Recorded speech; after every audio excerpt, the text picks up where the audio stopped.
Tur, kita bisa mulai.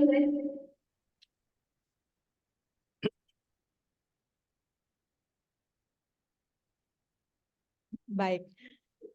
Pak Catur, nanti setelah saya buka, saya izin sholat dulu ya, belum sholat Pak Catur. Soalnya tadi jam 1:15 baru selesai memberikan pencerahan tentang akreditasi ya.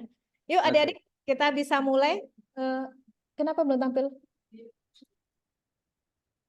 Apanya? Mana ininya? Itu. Bisa kan? Oke. Karena belum tampil ya. Pak Catur nggak bisa lihat yang ini. Oke. Baik, adik-adik silahkan di ini nanti akan ambil Fahrul ke tempat mereka ya. Matikan di situ. Ya. Baik, adik-adik sekalian, terima kasih Pak Catur. Assalamualaikum warahmatullahi wabarakatuh. Waalaikumsalam warahmatullahi wabarakatuh. Baik, adik-adik sekalian, pada hari ini ya kita kuliah kedua dengan praktisi dan terakhir minggu depan ya Pak. Terakhir kita kuliah minggu depan Insya Allah. sebelum Lebaran ya. Adik-adik sekalian, kita bersyukur kepada Allah SWT karena rahmat dan karunia-Nya kita dapat pada hari ini melaksanakan kuliah epidemiologi penyakit tumbuhan atau tanaman dengan praktisi Bapak Catur Hermanto ya, yang akan memberikan kuliah pada kita pada siang hari ini sampai jam 3 nanti. Baik Bapak, karena waktu sudah hampir jam 14 ya, dan saya juga minta maaf karena terlambat mengirimkan link Zoom-nya, jadi Pak Catur lupa dan saya sempat WA Ibu juga Pak, belum dibuka Ibu. Oke. Jadi saya yang salah tadi karena semalam baru pulang jam berapa dari luar kota, jadi tadi pagi jam 9 tiba-tiba Pak Dekan minta ada kegiatan, jadi agak terlambat, saya mohon maaf ya Pak. Mudah-mudahan hari ini tidak mempengaruhi kegiatan proses belajar mengajar kita. Baik, Ya. untuk menyingkat waktu Pak, saya berikan kesempatan kepada Bapak dan waktu untuk bisa memberikan pencerahan kepada adik-adik kita tentang perkuliahan epidemiologi pada siang hari ini. Dan izin sebentar ya Pak, bisa melaksanakan ibadah sebentar ya Pak. Baik. Baik, makasih banyak Bu Mira, adik-adik yang saya cintai. Sudah bisa lihat share materi saya ya?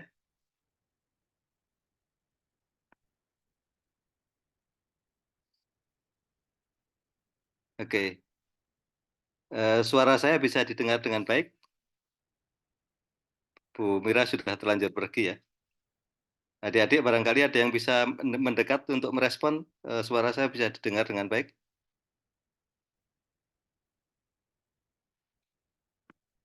Halo? Barangkali ada yang bisa mewakili suara saya bisa didengar dengan baik?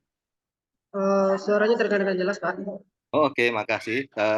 Materinya sudah terlihat juga?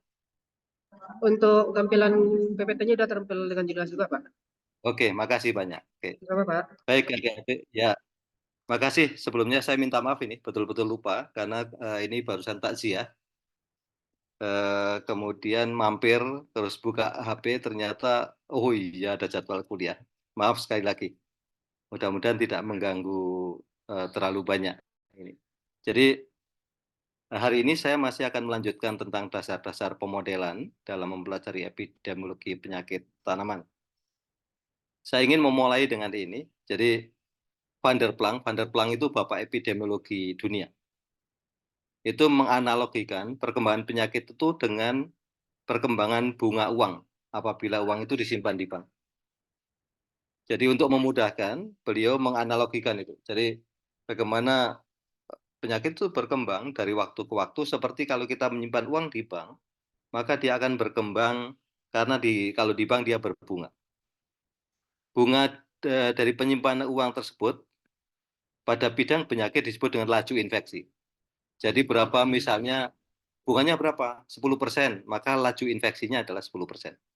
Gitu. Kalau bunganya 1%, laju infeksinya 1%. Itu analoginya gitu.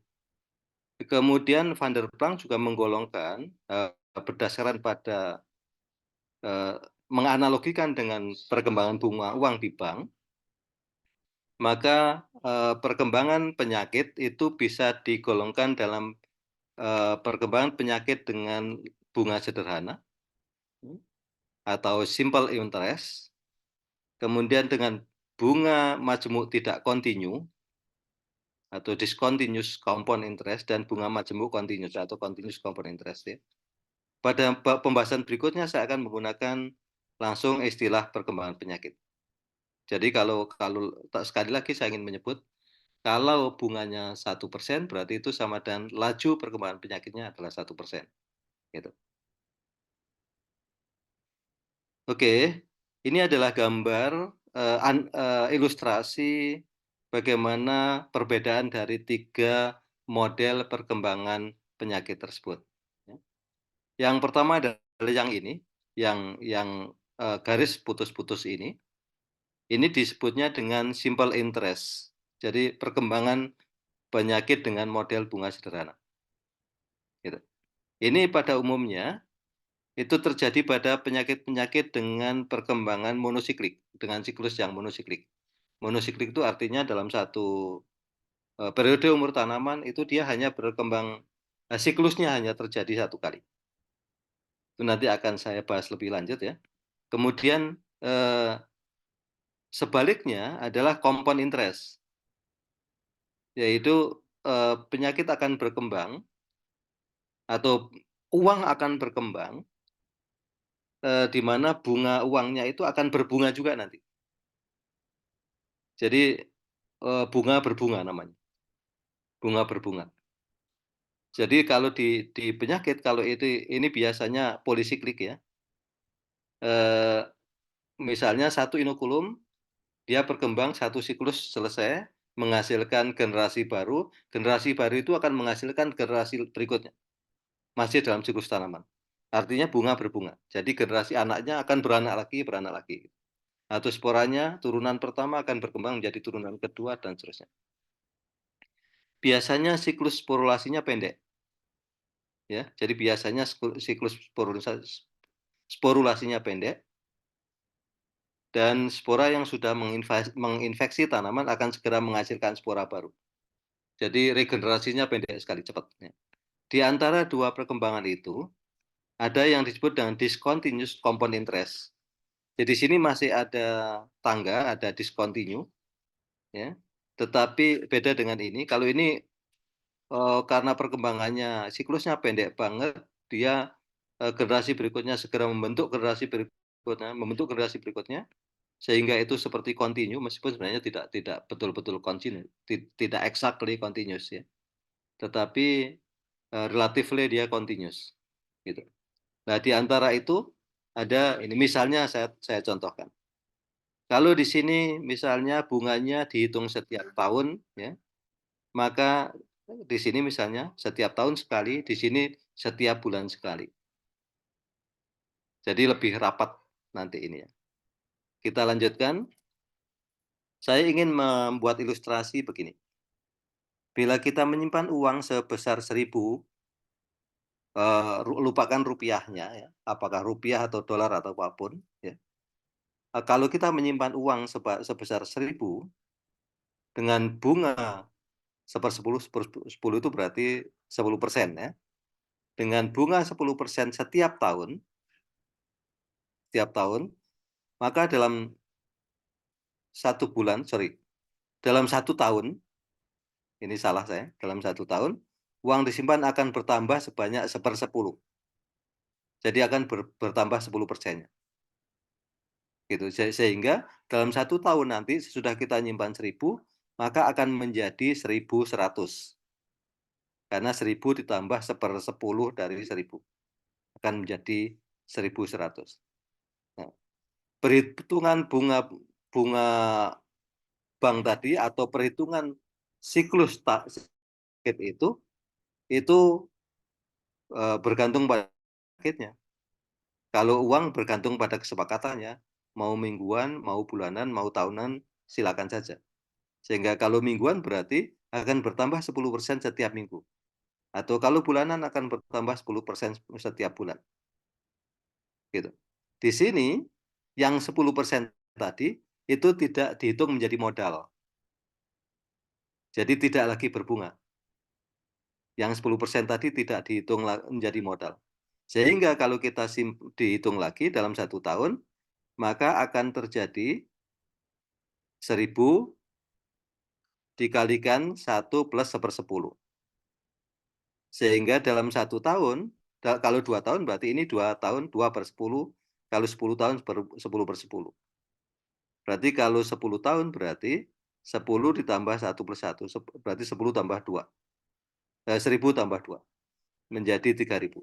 Begitu seterusnya. Di sini bunga tidak dihitung sebagai modal, sehingga bunganya tidak berbunga. Di dalam epidemi penyakit tanaman, perkembangan penyakit seperti ini dapat terjadi pada terutama adalah penyakit-penyakit dengan monosiklik. Monosiklik. Jadi dalam satu periode tanaman atau satu musim tanaman itu dia siklusnya hanya terjadi 1 kali. Kemudian biasanya terjadi pada penyakit tular tanah atau penyakit sistemik yang perkembangannya lambat. Sehingga penghitungannya tadi kayak anak tangga itu. Pembatasan umur tanaman atau pembatasan musim, seperti pada negara 4 musim misalnya, memotong siklus penyakit. Jadi misalnya gini, kalau kita bertanam sayuran itu umurnya 3 bulan misalnya, maka begitu sayuran dipanen, ya udah siklusnya berhenti. Pada pelajaran kemarin saya mengatakan bahwa dalam siklus itu ada namanya overwintering. Ada periode istirahat. Periode istirahat itu akan menjadi inokulum baru bagi penanaman musim berikutnya. Jadi tidak menjadi bunga pada musim itu, tetapi menjadi investasi pada musim berikutnya. Kalau pada negara-negara 4 musim, maka musim itu betul-betul memotong siklus penyakit. Kemudian kalau bunga tidak kontinu, ya, pada kasus yang sama, ya, maka bunganya dihitung sebagai tambahan modal pada tahun berikutnya. Jadi kalau tahun sebelumnya ini meskipun 10 tahun, bunga tadi tidak menjadi modal, tapi kalau discontinuous, itu bunga menjadi modal. Bunga menjadi modal, menjadi simpanan pokok, sehingga pengaliannya seperti ini. Maka akan menjadi 1.000 pada tahun kedua, 1.000 dikalikan 1 plus 1/10 pangkat 2. Begitu seterusnya. Kalau 10 tahun, maka kalikan pangkat 10. Gitu. 1 plus 1/10 pangkat 10 itu sama dengan 2,5937. Jadi itu adalah kalau discontinuous, ya. Penyakit dengan pola perkembangan discontinuous baru bisa menyebabkan penularan setelah mencapai periode tertentu. Jadi tidak langsung nih. Jadi pada periode tertentu. Jadi bunganya baru bisa berbunga kalau uang itu setelah mencapai periode tertentu. Pada umumnya terjadi pada penyakit sistemik. Jadi pada umumnya terjadi pada penyakit sistemik yang disebabkan oleh virus-virus persisten yang ditularkan oleh serangga. Sudah paham dengan virus persisten, ya? Jadi virus itu ada persisten, ada yang non persisten atau semi persisten. Kalau persisten dia butuh siklus untuk bisa mencukupi untuk bisa menular ke tanaman yang lain, maka dia belum butuh siklus di dalam tubuh serangga. Nah, karena butuh siklus itu makanya bunganya tidak bisa langsung berbunga. Jadi butuh periode tertentu untuk bisa berbunga lagi. Atau butuh periode tertentu untuk bisa menjadi penular lagi. Biasanya dibutuhkan periode inkubasi tertentu. Kalau itu di beberapa penyakit sistemik, ya. Butuh periode inkubasi tertentu sebelum patogen dapat ditularkan ke tanaman yang lain. Begitu juga dengan patogen yang ditularkan oleh virus, maka butuh periode waktu tertentu agar virus itu bisa ditularkan oleh serangga vektor.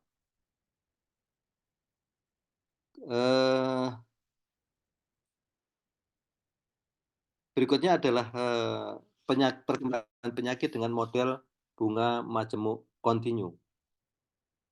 masih menggunakan contoh yang sama, ya, masih menggunakan contoh yang sama, tetapi pada kasus ini bunganya dihitung dengan periode waktu yang lebih cepat, lebih pendek. Jadi sebenarnya kalau uang kita taruh di bank, itu kan sebenarnya sehari saja sudah berbunga, atau seminggu saja sudah berbunga kalau memang dihitung itu. Meskipun menjadi sepersekian lebih kecil ya, tapi sebenarnya itu berbunga. Dalam kasus ini, periode penghitungan bunganya lebih pendek, ya, lebih rapat. Kemudian bunga tersebut menjadi modal, sehingga bunganya berbunga. Kalau kita hitung 1 tahun selama 12 bulan, maka kita bukan 1, hitungnya adalah 12. Jadi 1/10 kali 12. Sama-sama bunganya 1%, tapi 1/10 kali 12, karena dihitungnya per 12 bulan. Gitu. Kalau dihitung 10 tahun, maka dikalikan 10 pangkat 10 kali 12. Ketemulah angka 2,707. Gitu. Nah, angka ini ya, bila bunga dihitung harian, ini tadi bulanan, nih, kalau bunga dihitung harian, maka jumlah simpanan pokok ditambah dengan bunga selama 10 tahun, ketemulah 10 kali 1 plus 1/10 kali 3, 65 hari, karena setahun itu 365 hari, dipangkat 10 kali 365, maka ketemu 1000 dikalikan 2,718.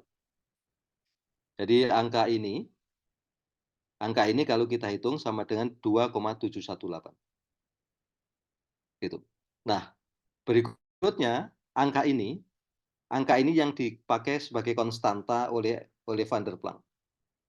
Adik-adik barangkali masih ingat, saya kalau nggak salah ini. Jadi ini adalah persamaan yang dibuat oleh Van der Plang untuk menggambarkan perkembangan penyakit. Angka konstanta ini nilainya 2,718. Itu diambil dari penghitungan kalau kita menyimpan uang dengan bunga harian selama 10 tahun. Ketemu 2,718. Dan itu menjadi konstanta. Pada umumnya penyakit dengan model perkembangan majemuk ini, dengan bunga majemuk, itu terjadi pada beberapa penyakit bercak daun misalnya, yang dia perkembangannya bersifat siklusnya polisiklik. Siklus daur penyakitnya itu polisiklik. Jadi dia berkembang dalam satu periode tanaman atau dalam satu umur tanaman, itu dia berkembang gitu. Jadi siklusnya pendek banget. Sehingga generasi misalnya ini siklusnya terjadi umur tanamannya 3 bulan misalnya, kalau siklusnya itu selesai dalam 10 hari, menghasilkan generasi berikutnya itu akan menjadi sumber inokulum baru, akan menjadi investasi baru, dan menghasilkan generasi berikutnya menghasilkan juga generasi berikutnya. Makanya ini bunga berbunga. Gitu. Siklus sporulasi yang pendek menyebabkan spora yang sudah menginfeksi akan segera menghasilkan spora baru sebagai agen infeksi berikut. Jadi sekali lagi ini gambarannya kalau di uang mudahnya adalah bunga berbunga. Itu kemudian kita juga bisa menggunakan ketika kita memprediksi model sebuah perkembangan penyakit, kita juga bisa menggunakan model regresi. Jadi model regresi. Kalau kita hanya menggunakan satu variabel penduga, itu biasanya munculnya ada regresi linear. Regresi linear itu artinya adalah kalau setiap ini bertambah satu satuan waktu, maka di sini juga bertambah satu satuan perkembangan penyakit. Boleh 1, boleh setengah, boleh apa. Tapi pertambahannya tetap. Kalau ini nambah setengah akan nambah setengah terus ya. Tapi kalau akan nambah 1 ya 1 terus. Atau nambah 2 dia nambah terus. Nambah 2 pertambahan perkembangan penyakitnya tetap gitu. Biasanya kalau kita regresi linier, kita menggunakan persamaan ini. Y sama dengan A ditambah B kali X. Ya. Ini adalah intensitas serangan penyakitnya, atau boleh juga insidensi penyakitnya. Ya. A ini adalah angka tetap, angka konstanta yang ini dihitung langsung oleh regresi itu.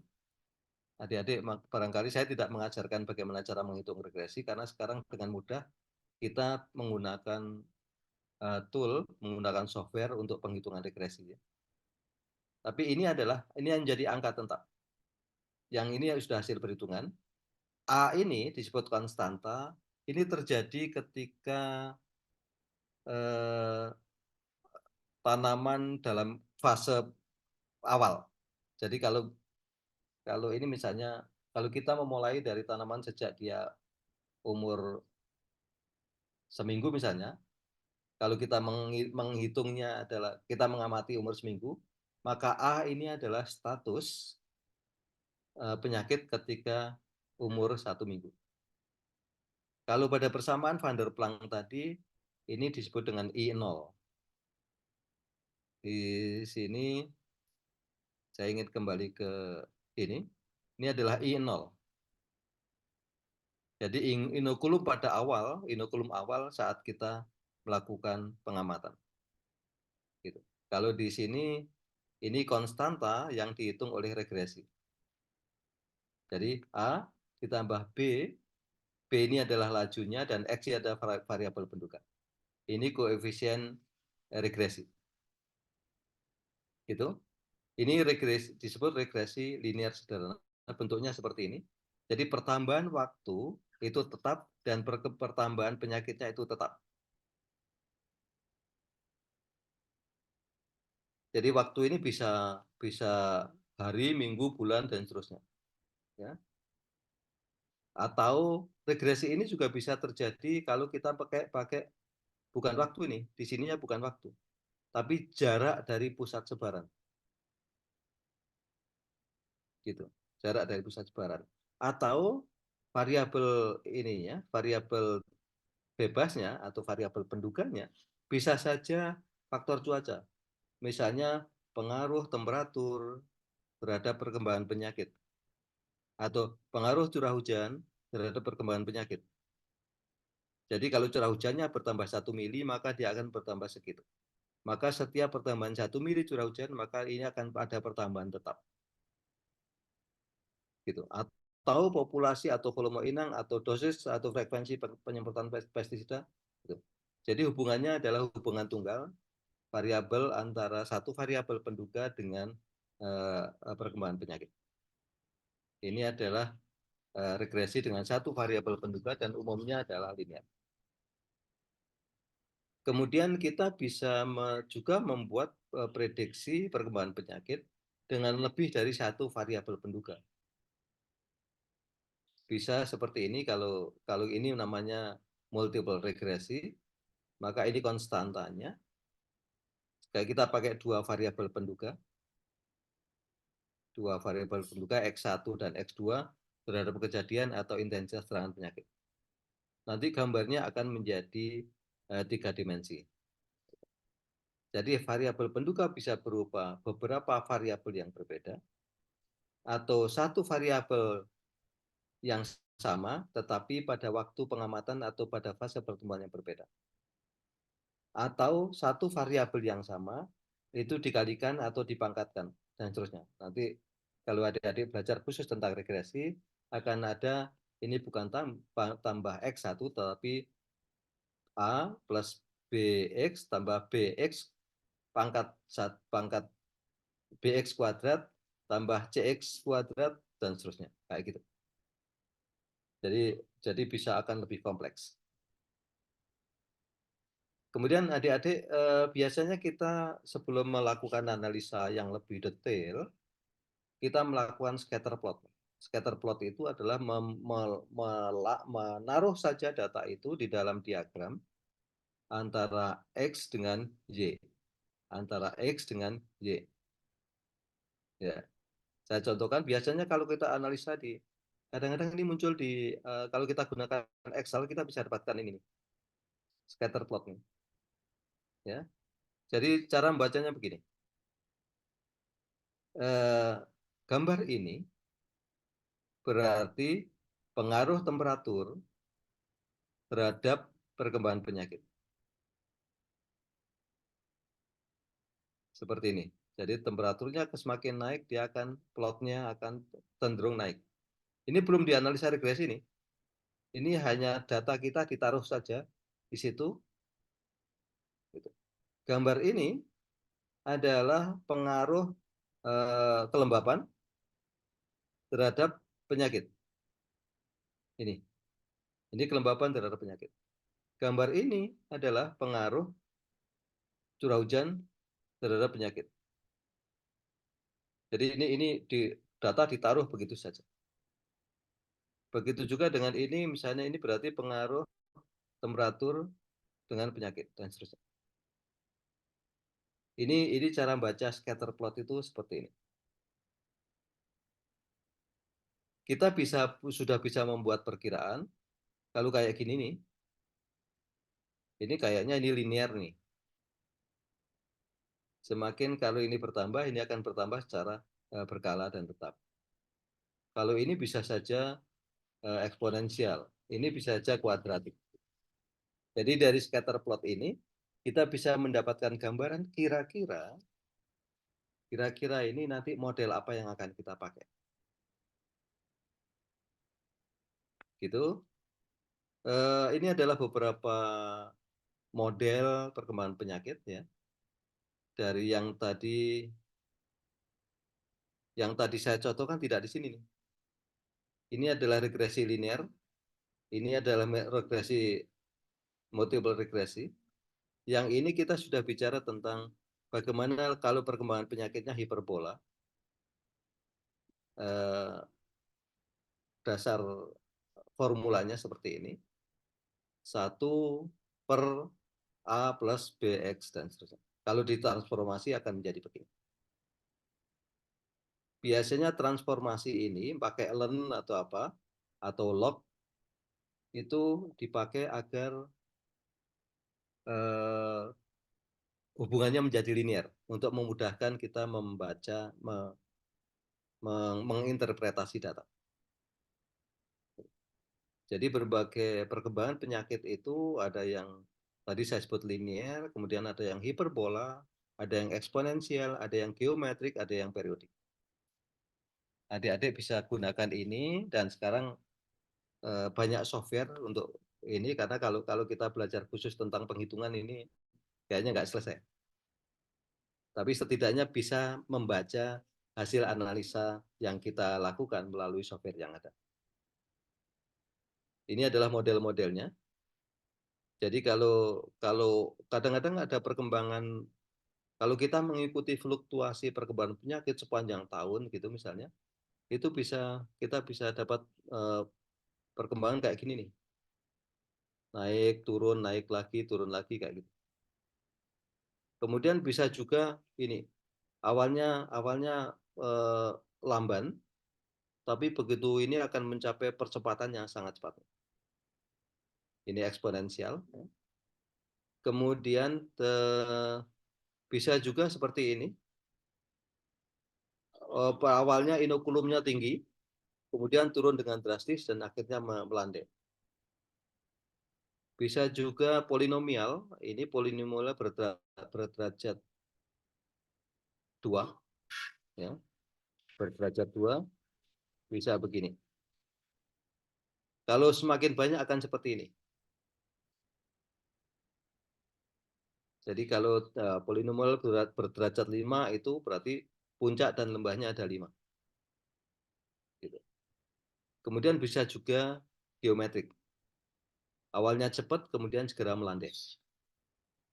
Jadi itu adalah berbagai model perkembangan penyakit dan semua itu dipengaruhi oleh banyak hal. Dipengaruhi oleh faktor-faktor yang memang yang paling berperan cuaca ya. Tapi jangan lupa kemarin kita bicara tentang peran bahwa perkembangan penyakit itu dipengaruhi oleh patogennya sendiri, kemudian dipengaruhi oleh lingkungannya, dipengaruhi juga oleh tanaman inangnya, kemudian dipengaruhi juga oleh waktu yang tersedia bagi perkembangan penyakit itu, dan yang terakhir adalah bagaimana pengaruh intervensi manusia. Jadi banyak faktor yang mempengaruhi itu sehingga modelnya bisa macam-macam. Semakin kayak gini maka semakin kompleks kita membahasnya nanti. Ini saya mengikuti bacterial leaf blight pada tanaman padi di Jawa Timur, ya, Jawa Timur, selama 16 tahun dari 2005 sampai 2020. Maka kalau kita gambar saja, itu perkembangannya seperti ini. Perkembangannya akan seperti ini. Kalau saya lakukan analisa polinomial, bayangkan itu akan ada berapa derajat polinomial. Akan banyak sekali. Nah, untuk membantu interpretasi dari perkembangan penyakit selama 15 tahun itu, saya gunakan regresi linear sederhana. Hanya untuk melihat kecenderungan, apakah dia turun atau dia naik. Jadi ini tidak terlalu valid, bahkan koefisien determinasinya itu hanya 0,0. Karena ini memang hanya untuk melihat tren saja. Saya tidak pakai untuk membahas secara validitas dari metode analisa saya, tetapi hanya pakai untuk melihat tren bahwa selama 15 tahun itu sebenarnya cenderung turun. Ada kecenderungan. Gitu. Kemudian ada hal yang menarik, ada periode 5 tahunan, 5-6 tahunan dia akan ada outbreak. 5-6 tahun dia akan outbreak, 5-6 tahun akan outbreak. Meskipun puncaknya bisa berbeda-beda bergantung pada situasi, ada siklus sekian tahunan yang dia menjadi outbreak. Penyebabnya apa? Bisa terjadi macam-macam. Bisa karena perubahan varietas misalnya. Kalau di padi kan biasa itu. Varietasnya kadang-kadang diganti. Ada program pemerintah yang kemudian varietasnya diganti kayak gitu. Atau ada program pemerintah yang melakukan pengendalian massal gitu. Ini adalah siklus selama 16 tahun saya mengikuti itu pada padi untuk BLB, bacterial leaf blight, itu apa namanya? Kemarin yang ditanyakan XOO, Xanthomonas oryzae, Pathovar oryzae, itu segini. Nanti mungkin kalau di Sumatera Barat akan berbeda penampilannya. Kalau di Sumatera Utara juga akan berbeda. Jadi setiap lokasi akan berbeda karena environment-nya berbeda. Kalau saya coba sederhanakan, saya plot ke bulan, jadi rata-rata selama 16 tahun ini, selama 16 tahun itu saya plot ke datanya, yang bulan Januari saya kumpulkan Januari, yang Februari saya bla bla, itu kemudian saya dapat informasi seperti ini. Jadi secara umum, itu XOO, BLB, bacterial leaf blight itu, dia akan punya 2 puncak perkembangan penyakit selama 1 tahun. Biasanya terjadi pada bulan Mei, Juni, dan terjadi pada bulan Februari, Maret. Jadi ini cara kita membuat gambaran agar kita bisa membaca data. Bayangkan data yang seperti ini, bagaimana cara membacanya? Ini akan berat sekali, akan susah. Maka kita biasanya membuat penyederhanaan. Ketika saya masukkan plot ke bulan, itu ketemulah. Ternyata selama 1 tahun itu ada 2 siklus, ada 2 puncak serangan BLB. Itu pada kondisi ini persamaan yang kita peroleh sudah lebih bagus nih, karena koefisien determinasi itu 0,84%. Artinya bahwa persamaan ini 84% itu benar. Gitu. Itu kemudian kalau saya hubungkan dengan tadi dugaan ini, model ini itu ada 2 puncak ini, ternyata curah hujannya juga begitu nih. Jadi kalau adik-adik melakukan analisa lebih lanjut, ya, curah hujannya begitu, kemudian kelembapan relatifnya juga begitu. Artinya bahwa curah hujan dan relatif humidity ini berpengaruh terhadap perkembangan BLB pada tanaman padi di Jawa Timur. Gitu, cara kita membaca, cara kita mencari informasi dari data yang segitu banyaknya. Bayangkan saya punya data 15 tahun kalikan 12 bulan. 15 kali 12, 150, 180 N. Itu susah bacanya, maka kita melakukan penyederhanaan seperti ini. Alat bantunya apa? Ya tadi, model-model perkembangan penyakit itu yang kita pakai.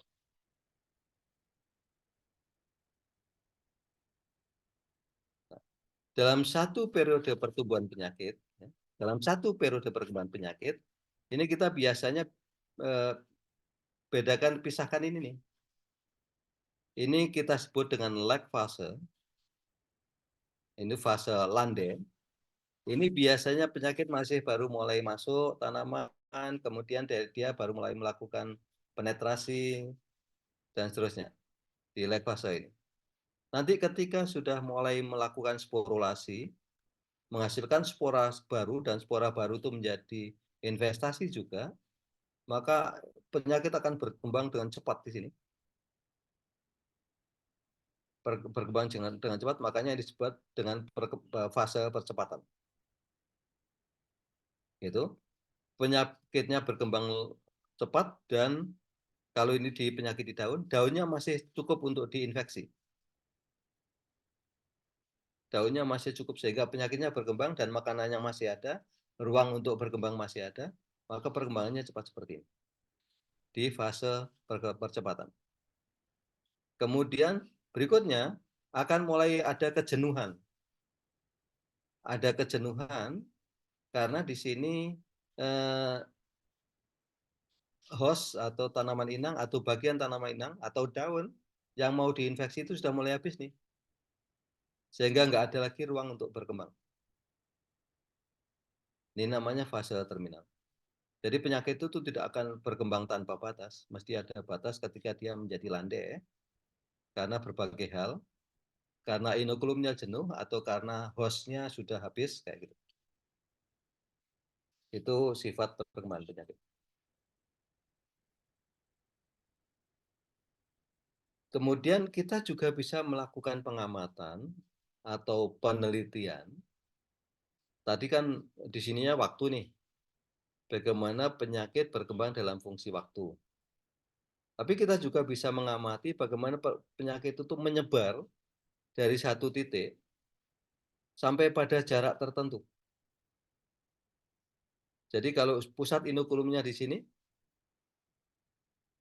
maka semakin jauh dari jarak pusat inokulum, biasanya intensitas penyakitnya akan semakin rendah. Jadi kalau ini di pusat inokulum, itu intensitas penyakitnya begini, semakin jauh. Kalau kita satu kebun misalnya itu, ada sumber inokulum di tengah kebun, kemudian dia akan menyebar secara gradasi dari pusat inokulum itu akan menyebar ke samping. Semakin jauh dari pusat inokulum, maka intensitas serangan penyakitnya akan semakin rendah. Gitu. Nah, model ini apakah bisa selandai ini atau bahkan linear turun gini atau begini logaritmik itu misalnya, itu tergantung pada berbagai hal. Bergantung pada metode penyebarannya, bergantung pada kondisi lingkungannya, pada arah dan kecepatan angin misalnya, aliran air, topografi lahan, dan seterusnya. Juga bergantung pada metode budidayanya, kerapatan tanamannya, atau manusia misalnya yang merawat kebun itu biasanya dia memulai bergeraknya dari mana. Gitu. Itu juga mempengaruhi penyebaran itu dari satu titik ke titik yang lain. Minggu kemarin saya menyebut kalau pada skala yang luas itu pergerakan angin itu dari pusat ekuator, dari garis ekuator menuju ke subtropis itu juga mempengaruhi perkembangan penyebaran penyakit. Jadi arah penyebaran penyakit. Kalau di Jawa Timur, saya kemarin 2-3 minggu kemarin saya ke area pertanaman bawang merah di Probolinggo. Probolinggo itu di pantai utara Jawa Timur.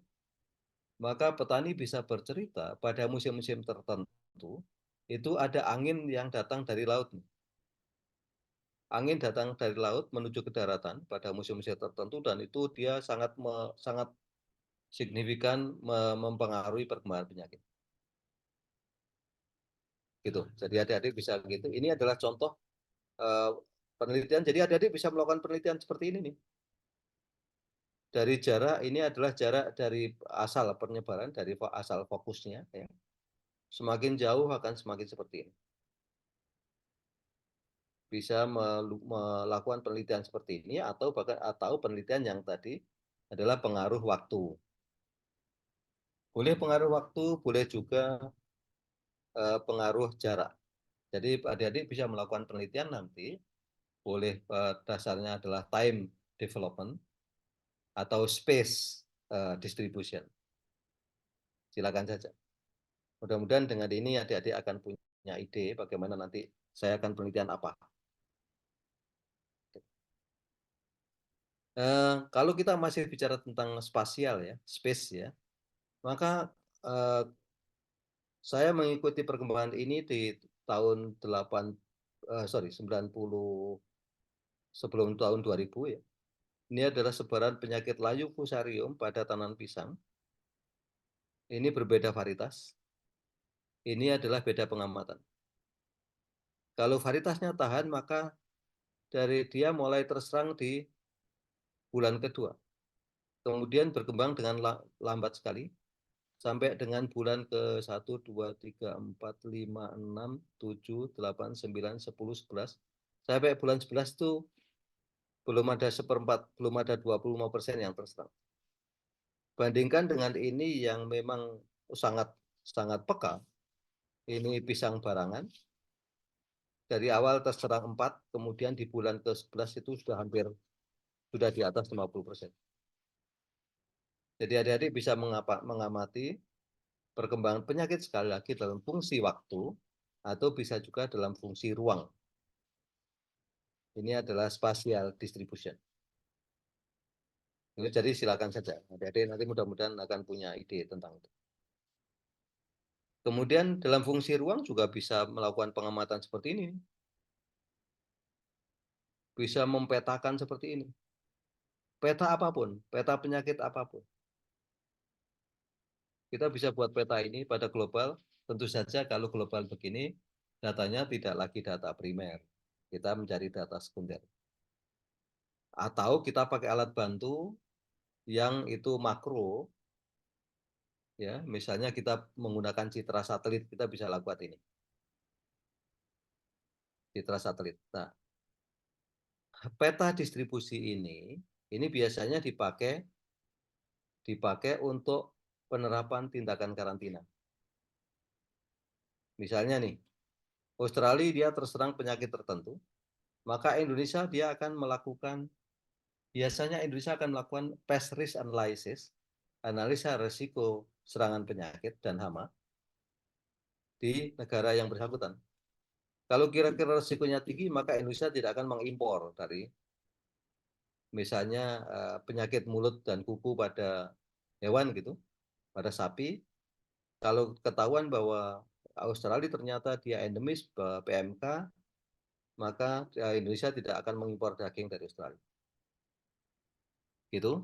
Dan ini akan menentukan ya perencanaan pengendalian. Kalau kita sudah punya peta global begini, kita bisa menghitung ini luasannya berapa atau ini luasannya berapa. Kemudian pengendaliannya yang akan kita lakukan apa dan berapa dibutuhkan biaya. Begitu. Ini tadi yang saya sebut dengan rumus epidemi Van der Plang. Ya. Rumus epidemi Van der Plang. Yang rumusnya tadi adalah ini adalah inokulum awal, ini konstanta 2,718. Ini adalah laju perkembangan penyakit yang tadi apakah bunga bank misalnya 10% atau 2% atau 1%, ini adalah waktu yang dibutuhkan. Jadi pengendalian penyakit itu bisa dengan cara menekan inokulum awal, bisa menekan laju infeksi, bisa juga dengan mengatur time-nya, waktu. Gitu.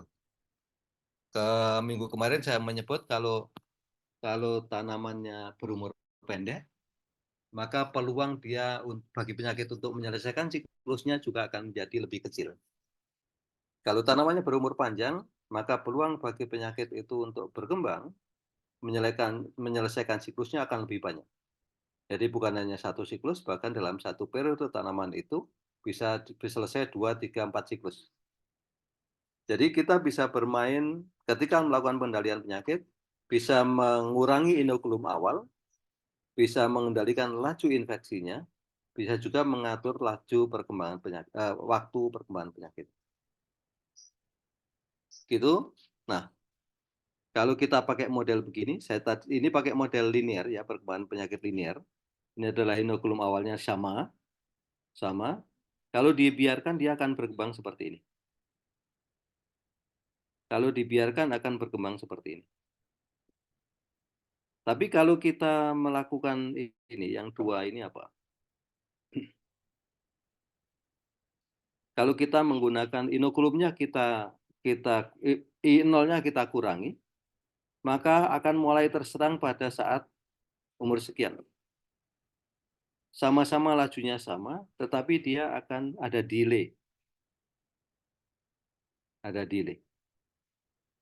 Gitu. Jadi ini mengurangi I0 atau menghindarkan I0 dengan cara memilih lokasinya dipilih, atau kita menggunakan bibit benih yang sehat, yang disease free, kayak gitu. Gitu.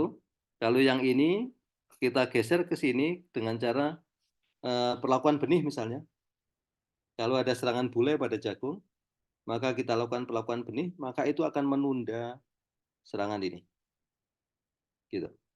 Atau kalau ini kita lakukan eradikasi patogen C itu, C, maka tidak seperti ini maka dia akan belok seperti ini.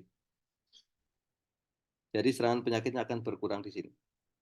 Atau kalau kita menggunakan modifikasi lingkungan, menggunakan pemupukan atau cross protection gitu, di sini akan menurunkan peluang perkembangan penyakitnya akan ke sini dan seterusnya. Gitu. Kalau kita gunakan penggunaan pestisida misalnya, dengan penggunaan menggunakan pestisida, fungisida kalau maka akan terjadi seperti ini.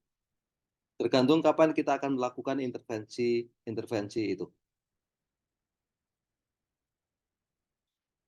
Gitu. Jadi kita bisa melakukan pengendalian dengan apakah kita akan mengurangi inokulum awalnya, atau kita menghindari inokulum awalnya dengan memilih lokasi, atau kita akan menekan laju perkembangan penyakitnya, atau kita bisa memperlambat laju perkembangan penyakit. Jadi itu yang bisa saya sampaikan di minggu ini. Mudah-mudahan adik-adik mulai punya gambaran. Baik gambaran untuk melakukan penelitian nanti ke depan. Kalau saya mau melakukan penelitian epidemiologi, saya akan melakukan penelitian ini. Dan saya akan lihat bagaimana perkembangan penyakitnya dalam fungsi waktu atau dalam fungsi ruang. Atau adik-adik melakukan pengendalian nih, di mana saya melakukan intervensi. Pada titik mana atau dengan cara apa saya akan melakukan intervensi. Mudah-mudahan itu sudah menjadi gambaran. Dan ini baru awal sebenarnya, awal dari pengetahuan tentang perkembangan penyakit. Jadi silakan saja. Nanti tentang model tadi banyak sekali, adik-adik bisa elaborate ya, bisa perkuat dengan membaca banyak paper, bagaimana peneliti itu melakukan risetnya dan mengekspresikan hasil risetnya dalam berbagai model. Itu yang bisa saya sampaikan, Bu Mira. Mudah-mudahan Bu Mira sudah Baik, balik. Pak.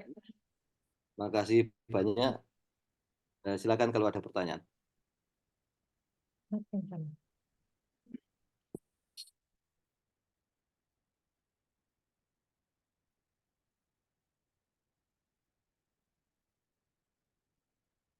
Eh, baik, Pak Catur, karena tadi ada yang di remove dari tempat saya. Pak Catur bisa dengar suara saya? Ya, jelas, jelas. Nah, baik, terima kasih Pak. Ini kita pakai yang di sini aja karena tadi ada yang di remove oleh ini, jadi enggak apa-apa. Jadi ini ada beberapa mungkin dari adik-adik mahasiswa yang akan bertanya kepada Bapak. Yang pertama nanti akan dimulai oleh Raisa ya. Silakan Raisa. Baik Pak, apa saya terdengar Pak? Ya, jelas. Silakan. Baik, terima kasih atas kesempatannya Pak. Perkenalkan, saya Risa Oktaviani Pak. Jadi tadi kan ada membahas tentang kalau seandainya pengendaliannya itu lebih cepat kan bisa menunda penyakit itu tumbuh pada suatu tanaman kan Pak, pada diagram yang Bapak perlihatkan tadi. Ya. Tapi misalnya siklus tanaman itu hidupnya 3 bulan Pak, dan dia kalau dia normalnya, dia misalnya mulai maksimal serangannya itu di bulan kedua misalnya Pak. Terus karena ada perlakuan tertentu dia tertunda jadi lebih seminggu Pak. Tapi kan pada akhirnya dia akan mencapai puncak maksimalnya Pak. Sedangkan sedangkan pada saat itu dia belum panen misalnya gitu Pak. Nah, Ya. kalau melihat dari hal itu kan berarti penundaan itu tetap saja membawa tanamannya pada potensi untuk bisa terserang secara dengan serangan tinggi Pak.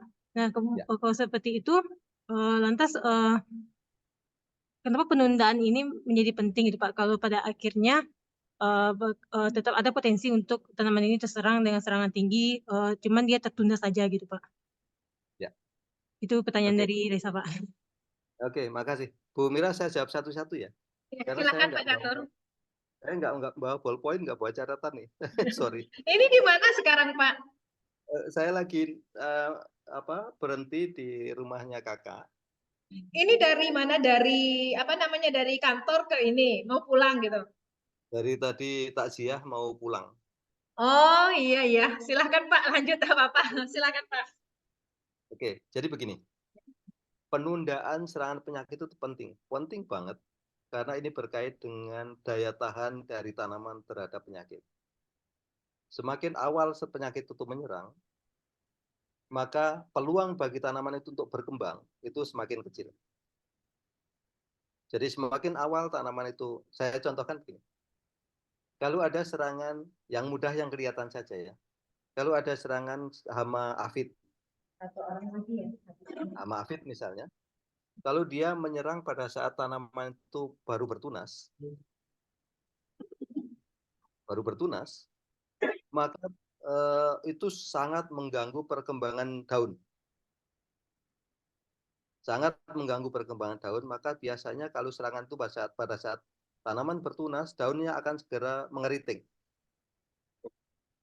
Kalau daunnya sudah mengeriting, maka dia mekanisme fisiologi tanaman akan menjadi sangat terganggu. Tapi kalau serangan itu ketika daun sudah mekar, kalau daun sudah mekar sempurna, maka dampak terhadap malformasi di daun itu akan menjadi lebih kecil. Gitu. Meskipun jumlah afidnya sama. Jadi jumlah afid yang sama, kalau dia menyerang di awal perkembangan daun, itu sangat berbeda pengaruhnya dengan kalau dia menyerang pada pertengahan ketika daun sudah berkembang sempurna. Begitu juga dengan saya contohkan penyakit saja. Kalau penyakit bercak daun antraknus misalnya, antraknus itu tidak hanya menyerang buah loh ya, antraknus itu juga menyerang daun. Kalau dia menyerang pada saat awal banget, maka daunnya akan segera gugur. Tapi kalau dia menyerang ketika daunnya sudah mulai berkembang sempurna dan sudah mendekati tua, maka biasanya daun akan lebih tahan. Dampaknya apa? Dampak terhadap produksinya akan sangat berbeda. Dampak terhadap produksinya akan berbeda. Meskipun misalnya di akhir perkembangan tadi, misalnya mulai terserang pada saat daun sudah mekar sempurna, tapi kemudian karena hujan lebat ya, maka penyakitnya berkembang sangat cepat, dan itu akhirnya sama dengan intensitas serangan penyakit yang itu dari awal, maka dampak terhadap produksi itu akan sangat jauh berbeda. Gitu. Jadi penundaan itu penting. Karena saya minggu kemarin kalau nggak salah, saya bicara tentang periode kritis tanaman. Jadi ada periode-periode tertentu yang memang itu kritis banget, yang kalau itu terserang oleh penyakit, maka dampaknya terhadap produksi itu sangat signifikan. Tapi kalau periode kritis ini sudah bisa dilewati, maka biasanya pengaruh terhadap produksi tidak sangat signifikan. Itu kira-kira. Jadi, tapi ingat ya, jadi adik-adik ingat bahwa di dalam konsep pengendalian hama dan penyakit tanaman, kita bicara tidak ada single bullet, saya bilang. Tidak ada satu single peluru yang bisa menyelesaikan semuanya. Oleh karena itu, kenapa kita biasanya menggunakan integrated pest management atau pengendalian hama tepat. Itu kira-kira. Baik, terima kasih Pak Catur. Kita satu pertanyaan lagi ya Pak. Baik, selanjutnya silakan. Kita tahu adik-adik yang meminta, silakan.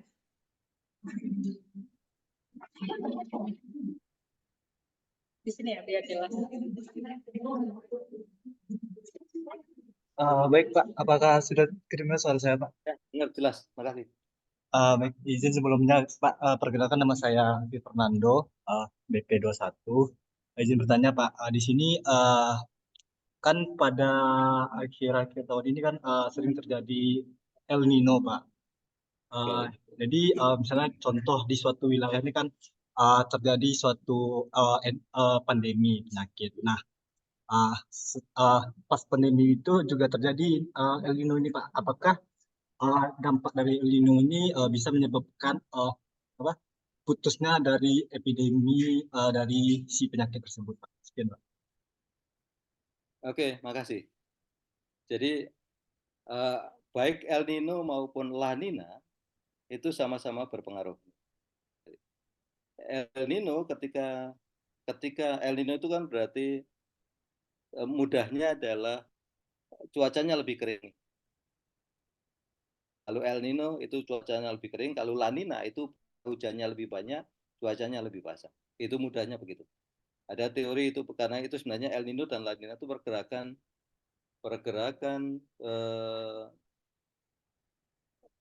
massa air dari daerah temperate ke daerah tropis. Kayak gitu kemudian bergerak bolak-balik seperti ini di sepanjang garis ekuator. Itu El Nino dan La Nina. Ketika curah hujan berkurang atau ketika dia menjadi lebih kering, itu tanaman biasanya akan lebih kurang, jadi lebih kurang figur. Ingat bahwa dalam segitiga penyakit itu ada host ya. Ketika hostnya menjadi lebih lemah, maka dia sebenarnya dia akan lebih rentan terhadap serangan penyakit. Itu kalau El Nino. Kalau terjadi La Nina, sebaliknya, ketika dia akan menjadi lebih basah, maka perkembangan penyakit itu lingkungannya favorable untuk perkembangan penyakit. Kalau tadi El Nino itu lingkungannya menekan unfavorable untuk perkembangan penyakit, tapi juga menekan kebugaran tanaman. Sebaliknya kalau La Nina itu favorable untuk perkembangan penyakit, tetapi dia tanamannya juga lebih subur biasanya, asal tidak lewat ini ya sampai waterlogging ya. Tetapi perkembangan penyakitnya cepat. Itu yang terjadi. Jadi pengaruh El Nino dan La Nina. Dua-duanya punya dampak yang sama, tetapi saya ingin ingatkan bahwa mengatasi El Nino dan La Nina itu kita tidak bisa serta-merta. El Nino dan La Nina kita bisa prediksi, oleh karena itu mengatasi itu memang harus dalam jangka panjang dan konsisten. Terutama urusan air nih. Urusan bagaimana pengelolaan air untuk tanaman. Itu yang harus kita lakukan.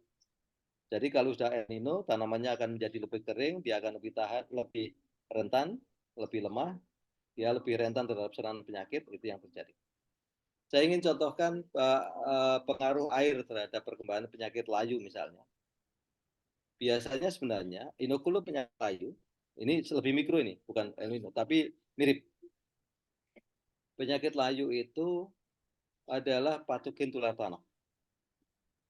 Ketika tanaman subur, meskipun patogennya sudah menyerang tanaman, tapi ekspresi gejalanya belum kelihatan. Tanamannya masih bisa tumbuh dengan baik, masih tumbuh gitu. Meskipun sebenarnya di dalamnya sudah ada serangan penyakit. Kita biasanya menyebutnya symptomless. Begitu dia kena stres air, pada pertumbuhannya kena stres air, ya, maka ekspresi layu itu akan cepat, langsung muncul. Akan langsung muncul ekspresi layu itu, sehingga begitu kekeringan dia langsung pada tumbang. Jadi bukan hanya pengaruh kekeringan itu saja, tetapi juga karena memang di dalamnya sudah ada serangan penyakit. Ketika tanaman menjadi lemah, pasokan nutrisi dan airnya kurang ketika kekeringan, maka penyakit yang menyerang tadi akan menimbulkan ekspresi penyakit yang lebih cepat dan lebih besar. Kira-kira itu analoginya pada skala mikro dan skala makro untuk pengaruh El Nino. Baik, terima kasih atas penjelasannya Pak. Izin sebelumnya Pak, boleh minta PPT-nya Pak? Ya, PPT kemarin sampai sekarang Pak. Oh boleh, nggak apa-apa. Nanti saya share ke Bu Mira ya. Baik Pak, terima kasih banyak Pak. Ya. Oke. Baik, masih ada waktunya. Satu pertanyaan lagi ya Pak Catur, silakan. Ya, silakan. Satu orang, saya yang menunjuk atau yang spontan. Silakan Aisyah. Kalau ada yang BP tahun 2000 BP 21 berarti sekarang udah tahun ke-3 ya? Ya, semester 6. Oh, semester 6 ya? Sudah Okay. semester 6, Pak. Oh, berarti saya nggak khawatir nih kalau semester 6 itu sudah banyak pengetahuannya tentang ilmu penyakit tumbuhan nih. Sudah, Pak. Epidemi ini sekarang mata kuliah pilihan, Pak. Kalau dulu wajib, jadi dengan adanya MPKM dulu di 1 sampai 4 itu sudah menjadi mata kuliah wajib. Ada wajib fakultas universitas, semester 5 itu adalah mata kuliah pilihan keseluruhan, Pak. Jadi ini sudah mata kuliah pilihan sekarang. Berarti saya nggak harus terlalu detail membahas dasar-dasar ya. Ya, enggak usah Pak, karena mereka sudah ini. Sudah paham lah. Oke, lanjut silakan Aisyah.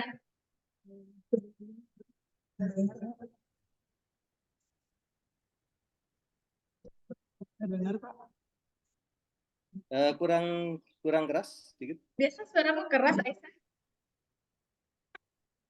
Kurang dekat kan? Gara-gara puasa, biasa suaranya keras nih, teman iya. aja tahu.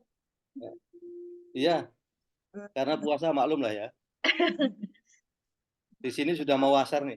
Oh, sudah mau asar ya Pak ya? Satu pertanyaan lagi Pak. Silakan Aisyah.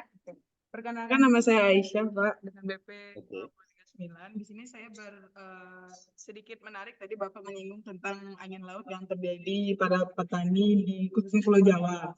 Nah, seperti yang kita ketahui Pak, sebelumnya kan di Sumatera Barat ini rata-rata kita hasil dari pertanian itu banyak dari arah yang panjang di mana terkenal dengan dataran yang lumayan jauh. Benar kok agak kurang jelas ya. Gimana Pak? Agak kurang jelas, kenapa? Apakah sudah jelas Pak? Nah, oke. Cowok apa cewek ini? Banci Pak, Banci cewek Pak, cewek. Oke, sorry. Jangan terganggu oleh komentar saya ya. Oke, lanjut. Mungkin pertanyaannya akan saya ulangi Pak.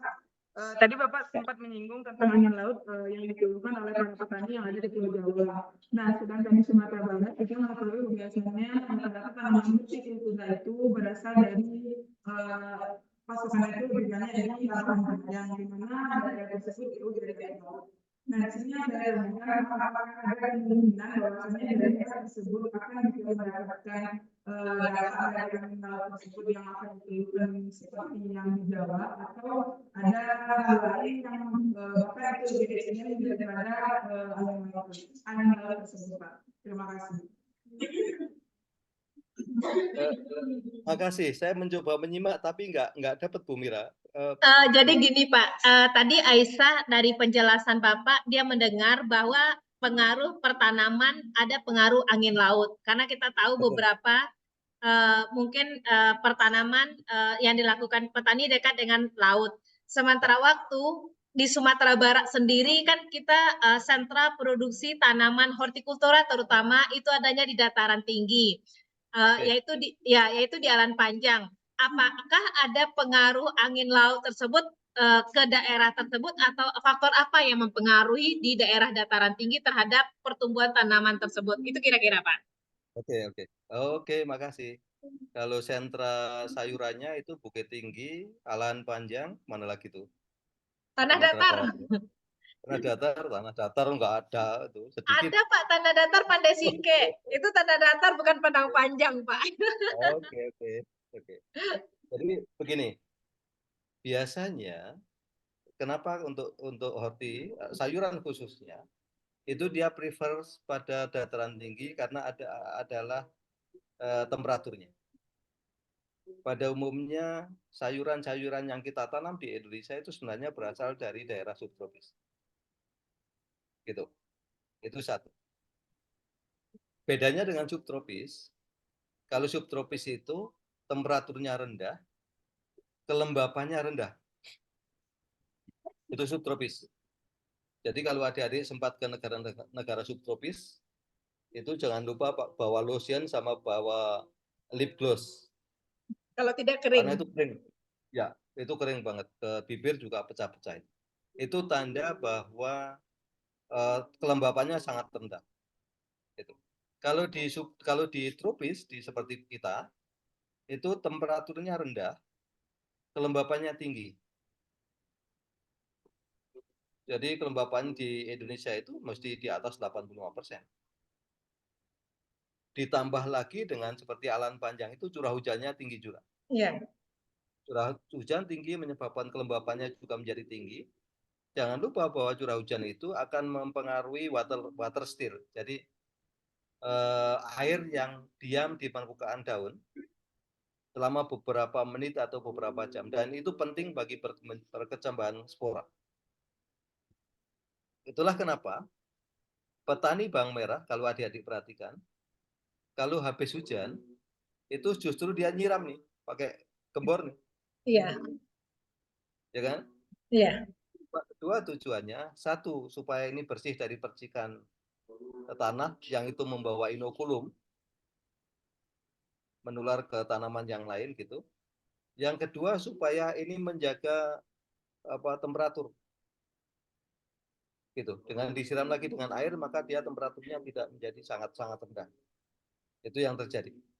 Adik-adik perhatikan kalau di negara-negara subtropis, kalau dia menjelang musim salju gitu, itu justru disemprot dengan air. Gitu. Itu bedanya.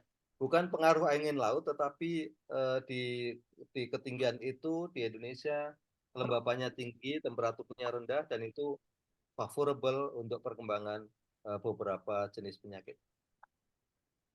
Itu yang saya bisa berikan.